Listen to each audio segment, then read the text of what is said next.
नमस्कार साथियों, स्वागत है हमारे YouTube चैनल डी नॉलेज वाणी में। साथियों, हाजिर हूँ आज फिर एक नई ज्ञानवर्धक और पौराणिक कहानी के साथ। आज की पौराणिक कथा में हम जानेंगे स्वर्ग की अति सुंदर अप्सरा तिलोत्तमा के बारे में। तिलोत्तमा कौन थी और उसकी उत्पत्ति क्यों और कैसे हुई, तिलोत्तमा की रोचक कहानी आगे जानते हैं। साथियों, इससे पहले मेरे चैनल को सब्सक्राइब जरूर कर लीजिए और बेल आइकन की बटन पर जाकर ऑल सेलेक्ट कर लीजिए ताकि आने वाली अगली वीडियो व नई जानकारी सबसे पहले आप लोगों तक जरूर पहुंचे। धन्यवाद। साथियों, हिंदू पौराणिक ग्रंथों के अनुसार तिलोत्तमा एक स्वर्ग की अति सुंदर अप्सरा थी, जिसकी रचना ब्रह्मा जी के कहने पर देवताओं के शिल्पकार भगवान विश्वकर्मा द्वारा बताई जाती है। अप्सरा तिलोत्तमा की रचना करने के लिए विश्वकर्मा जी द्वारा अनेक प्रकार की सुंदर सामग्रियों को मिलाकर तिल तिल कर चुन चुन कर बनाया गया था, जिस कारण इसे तिलोत्तमा नाम से जाना जाता है। पौराणिक कथाओं के अनुसार अप्सरा तिलोत्तमा की रचना का मुख्य कारण सुंद और उपसुंद दो राक्षस, जो कि दानवराज निकुंभ के पुत्र थे, उन्हें सगे भाइयों के रूप में वर्णित किया गया है, जो आपस में बहुत प्रेम करते थे और अपनी हर एक वस्तु साझा किया करते थे।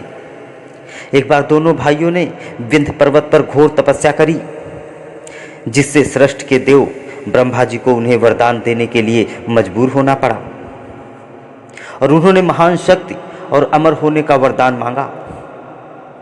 तब ब्रह्मा जी ने उन्हें वरदान देते हुए कहा कि जाओ, तुम्हें कोई नहीं मार सकता जब तक कि तुम दोनों एक दूसरे को आपस में न मार दो।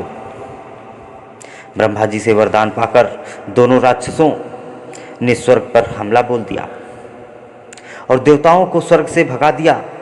पूरे ब्रह्मांड पर विजय प्राप्त करते हुए राक्षसों ने ऋषियों को भी परेशान करना शुरू कर दिया।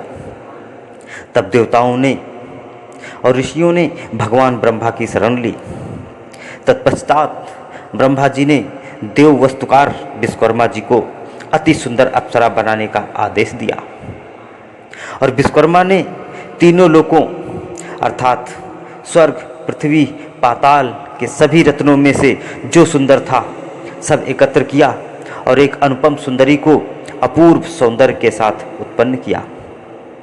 क्योंकि वह रत्नों से थोड़ा थोड़ा करके बनाई गई थी, यही कारण था कि ब्रह्मा जी ने उसका नाम तिलोत्तमा रखा और उसे निर्देश दिया कि वह दानव भाइयों को इस हद तक मोहित करे कि वे दोनों आपस में लड़ने लगे।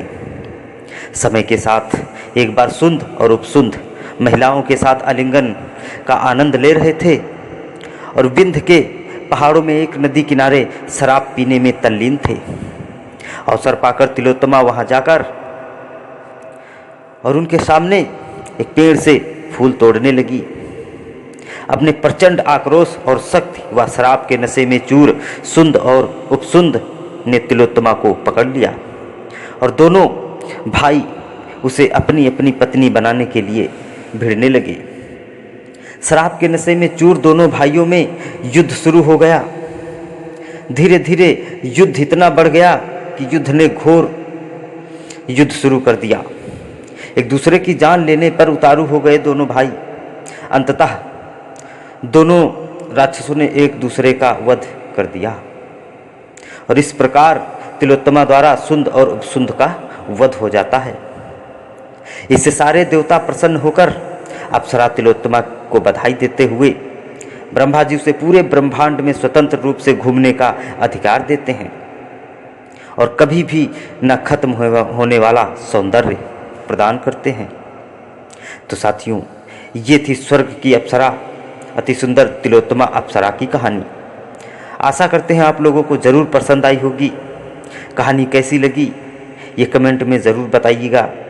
अच्छी लगी हो तो लाइक करिए और दोस्तों को शेयर करिएगा और मेरे चैनल को सब्सक्राइब करना बिल्कुल ना भूलिएगा। मिलते हैं फिर एक नई जानकारी के साथ अगले वीडियो में। तब तक के लिए नमस्कार।